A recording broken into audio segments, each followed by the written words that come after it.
Hello friends, I feel so happy at this moment having you with me in this video. I am Xavier Devadas. Welcome to my channel Abundant Life. We are in this series on healing addiction, part 3. Dear friends, in the last video, we spoke about or tried to understand what is addiction and different components in addiction. And today, we are going to see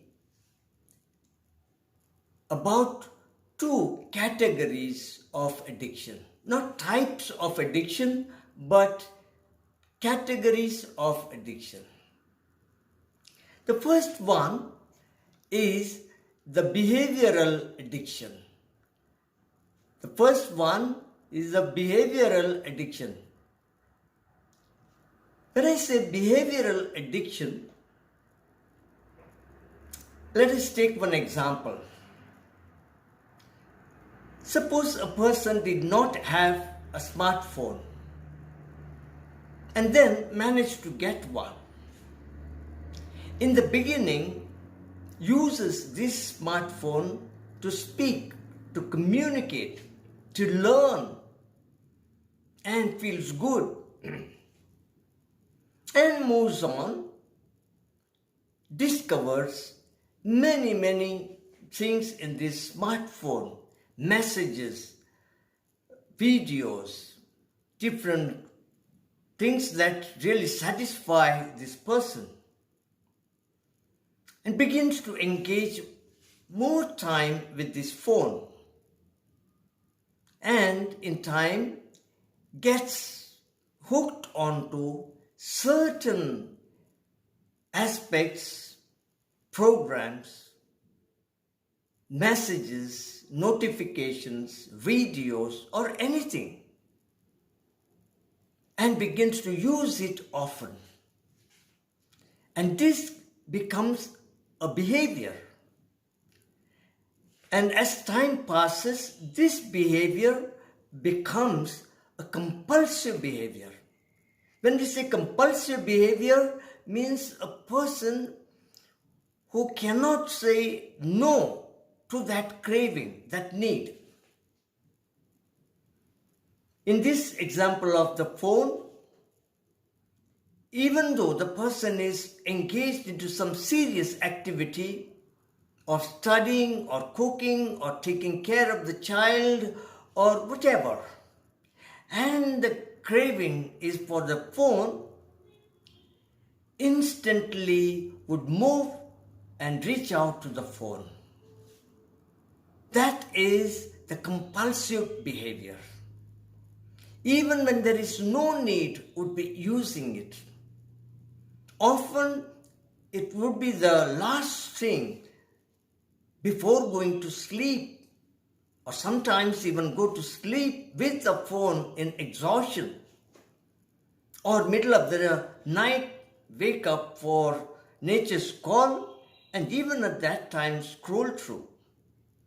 And the first thing in the morning, take the phone and check through. And this becomes a compulsive behavior and in time becomes an addiction. So, this is a behavioral addiction. When there is a craving, when there is a need, when the neurocells gives the message asking for that phone, immediately the person reaches. In the second side, the category, we have behavior plus a substance. Let's take an example. A person who does not drink earlier, gradually, due to whatever reason, slowly experiments or tastes and feels good, slowly takes again and gets into a behavior of drinking and drinking often.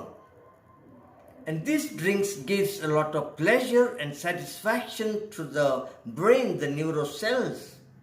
And as it enjoys, it wants more of it and often. And the person takes more and as often as possible alcohol. Now this is behavior. Now, unlike the phone, which is not put into the body, it is external object impacting the brain.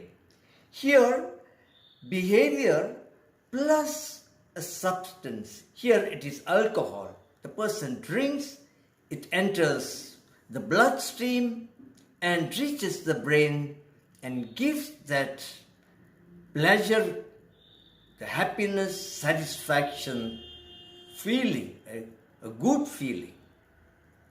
Now, in the place of alcohol, persons can consume anything. Tobacco, charas, ganja, heroin, glue sniffing, meth, pills, or anything. The behavior plus the substance either eaten, chewed, smelled, or whatever form it enters the bloodstream and affects the brain. The end result is same. Only behavior or behavior and the substance both impact the person's brain, the neurocells, and it becomes a compulsive addiction. In both these cases, the person is in control at the beginning stage, but gradually, without the person's knowledge, this decision making, this choice is handed over to the brain and the craving. And when the craving is great, the same person who could choose earlier, say no to it earlier, finds it difficult. That is called getting dependent on this addiction. The person becomes helpless. So my dear friends, that's for today's video, and I'm very grateful to you, very happy that you have been part of this video. Let us follow gradually and grow in the knowledge about understanding this subject of addiction. And if we are really concerned, we can build a community of concerned individuals. So please subscribe the channel. Share this video and the subsequent videos with as many people as possible, especially those who are in need, those who are addicts, those who want to help or assist the addicts in their recovery, and those who are not into addiction so that they are sensitized and educated about addiction. My dear friends, let us create a community of love, compassion, empathy, where we understand these individuals of groups of individuals who are in addiction, who are looking out for a way out. They need the loving support and the journeying with them. In this path, may the divine grace bless each one of us. Be safe. God bless you. Till we meet again.